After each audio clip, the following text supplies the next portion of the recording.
Right then, people, we're back inside the building. Welcome back to Breakfast with KXVU. It's just gone 4 minutes past 9 here. We are live on Trickstar Radio, and we are moving into interview hour. Now, today's guest is someone I'm really, really looking forward to talking to, a Bristol-based producer who, for me, has been one of the kind of leading kind of 140 names out that way, and it's someone that I'm really, really looking forward to getting into, someone whose music I always check for, especially when doing Juno download reviews. I always check to see if there's any new bits on the way. A man like Boofy joins us. How are you doing, sir?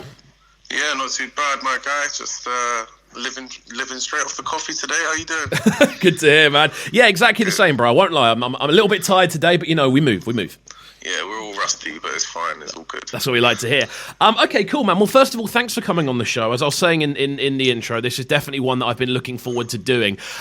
Purely from a sort of fan's perspective, because you're someone who seems to have kind of always been there in regards to that sort of Bristol boom. Like, do you want to talk to me about your sort of introduction to making music and how you first sort of got involved? Yeah, I mean, like, when I was a kid, I was, like, first learning, like, piano, did loads of trumpet and stuff, but really I just wanted to be in studios and do electronic kind of stuff, do you know what I mean? Because my biggest influences at that time were probably, like, Dr. Dre and things, do you know what I mean? Yeah, and then like kind of bouncing around different friend groups. None of my friends in my school were really into music, and then as I got older, I started mixing with a lot of the other people. And then one of my friends was like, his older brother was friends with Joker, and then I kind of started seeing the whole dubstep scene around then, because really I was just into grime, if that makes sense. So like, I grew up on that. And then when I started to learn how to DJ, that's when I got into dubstep, because it was so easy. It was like 1 in the 3. And, you know, all the double drums and that, really. But yeah, then I started doing music GCSE because I just wanted to do stuff, so I started learning on Cubase. And then, yeah, I just started taking it a bit more serious when I went into college. But it was more like a thing to learn at home because I was doing more studio learning in college for a course. So all the creative stuff I was kind of doing off my own back at my house, if you know what I mean. Yeah, of course, man, of course. No, I definitely feel that. I think it's quite an interesting one there. Obviously, you mentioned that sort of dubstep boom being one of the things that kind of, to an extent, kind of opened your eyes a little bit and kind of pushed you forward a little bit. Like, with your sound, something I've always noticed is you're quite good at treading that sort of thin line between the two. Yeah, I mean, essentially, I know, like, when we were starting doing the, you know, Bandulu and stuff, it was like a thing where our whole aesthetic was just dub plates and, you know, a blend. Well, it was kind of blurred lines between the two genres of grime and dubstep, really. But when I was like listening to stuff like that was the norm. Do you know what I mean? So like when I first heard 801 Dub by Scream and stuff, I was in grime sets. And, you know, Night by Benga and Koki, I was in grime sets and all these things. So it just makes sense to me that you should be able to blur the lines and get MCs on different things without being so strict about what should be what. Do you know what I mean? No, definitely. I agree, bro. And I think more than ever in kind of recent times, again, definitely from a kind of reviewer's perspective, when I see all the new releases kind of roll in, I look around and it's almost like the lines have almost completely gone now. Yeah, I think it's more of a progressive way of making music, to be honest. I think like the whole trap thing kind of made grime a little bit too straightforward after a certain time, and that's where I kind of was just losing a bit of interest in it, because I was just kind of fed up of hearing 808s all the time. I don't think I've ever used one. Not saying that that's a bad thing, because there's people that use them which are amazing, like Roxfo, and he's like my favourite producer at the minute, but it's like, for me, I kind of wanted a bit more of a sinister kind of blend in between two of the genres without too much of the trap influence, if that makes sense.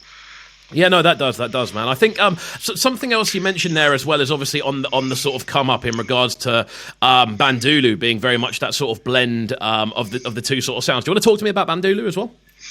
Yeah, I mean, what do you want to know? Well, just to kind of, more than anything else, kind of like I always like to know the inspiration behind starting things more than anything else, because I feel once you understand why something started, you understand more where it's going and how it got there to an extent. So just more how it sort of all came together. All right, cool. So basically, to know how Bandulu started, you kind of need to know how the nights were in Bristol. So Shore Skank was set up by Neek and his friend Batman, and it was like a party for Neek before he went to uni in Brighton. So it was like the last party before he went to Brighton. And then that's where Neek and Khan met, because Khan came and just did like a set and just kind of, it was like an open set, and Khan came down, played breakcore and just completely cleared the whole dance. But Neek was into it, and this was before I was old enough to go to clubs, so Neek was into it. So that's how they started making music together. And they always wanted to start a grime label, but when grime was kind of banned from clubs around like the southwest and pretty much all over England, you know that kind of time. That's when we were, I think Shore Skank as a whole were just still playing grime and dubstep, like they were still doing all that stuff. So it was one of the only places that would still host grime sets. So I think the whole How We Roll to Nando's thing accidentally kicked Bandulu into start, because it wasn't supposed to be an actual label. It was a joke tune, that Percy song. And then it kind of got hyped. That's what created Bandulu. And then that's what made me, when the launch party happened, I think I made Since When after 01. Okay. Because I wasn't involved at all, but it just proper like made me feel like, cool, I just want to make grime again. And then I put it on SoundCloud, didn't think too much of it, and then that's how Khan got in contact with me. And then, after the 02 launch, they said, cool, we want to put this out. And then, because High Five was already Khan's MC for years and he was part of Shore Skank anyway, so that kind of like how we kind of just gelled into just it wasn't even like supposed to be a gang thing. It was just like we all play the music we enjoy and it's all very similar. Yeah. So we just all started playing together, do you know what I mean? And then it kind of just formed into what it is. Definitely, man. I mean, it's really interesting hearing it, because from the sort of outside, it looks like you guys really are quite like a close-knit unit. Yeah, I mean, we're friends, do you know what I'm saying? It's not like, I don't think, this music's probably the thing we speak least about, if that makes sense. Yeah, of course. So we used to do like loads of normal stuff as friends would do. Like we'll link up, we'll bully everyone in Laser Quest and play our own grime sets and things like that. Do you know what I mean? It's just like, that's what we used to do. You know what I'm saying? So that's how I know these guys. And it's clicky because we're friends. Like we're kind of very, how can I say? Very cautious about our friend circle, so we got like a certain amount of people that we speak to every day.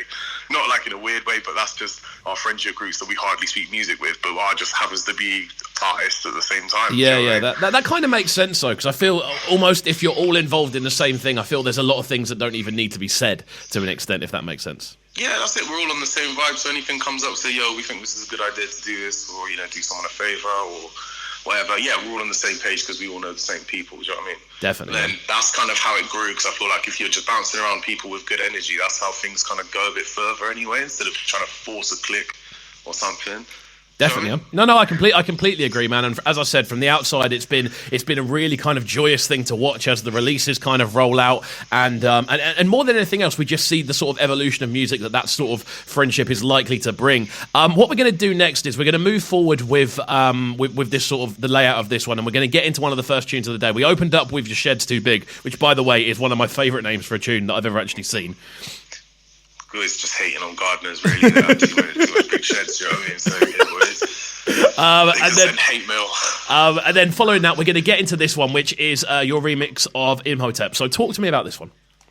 Right, cool. So it kind of was like how can I say? So basically, before we usually do shows, in it, like we always make like specials of each other's tunes and whatever.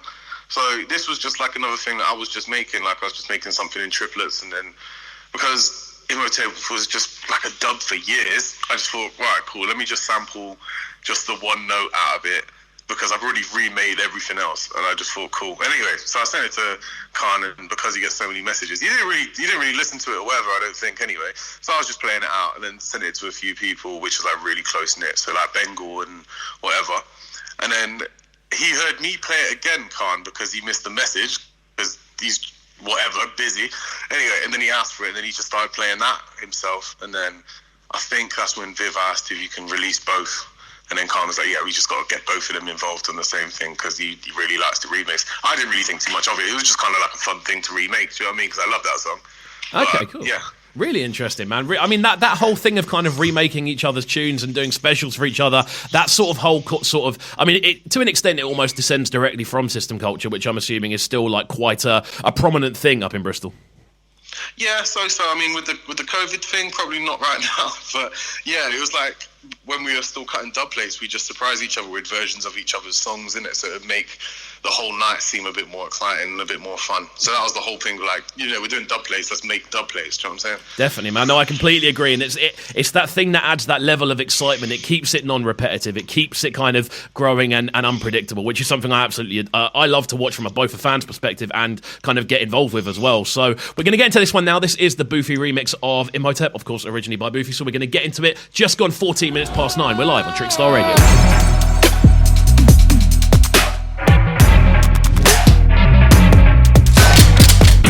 With CubCamTV. Trickstar Radio.